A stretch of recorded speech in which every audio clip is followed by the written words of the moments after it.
मजदूर शहरी इत्तेहाद की जानिब से मजदूरों को इमदाद की अदम फराहमी के खिलाफ सरापाए एहतजाज बन गए। मजदूर मेहनत कशों का प्रेस क्लब के सामने एहतजाजी मुजाहिरा।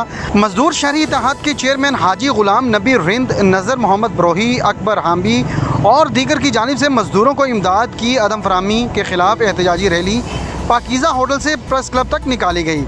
मुजाहिरीन ने हाथों में बैनर और प्ले कार्ड उठाकर शहर का मार्च किया और प्रेस क्लब पहुंचकर एहतजाजी मुजाहरा करके धरना दिया। इस मौका पर धरने के शुरका से खिताब करते हुए मुकर्ररीन ने कहा कि हालिया मानसून की बारिशों और सैलाबी सूरत हाल के बाद शहर के मजदूर मेहनत कश भी मुतासिर हुए हैं। गरीब मेहनत कश मजदूरों के घर गिर गए हैं और घरों में फाका कशी है और मजदूरों के घरों के चूल्हे ठंडे पड़ गए हैं, मगर ज़िला इंतज़ामिया ने मजदूरों और मेहनत कशों को नज़रअंदाज कर दिया है।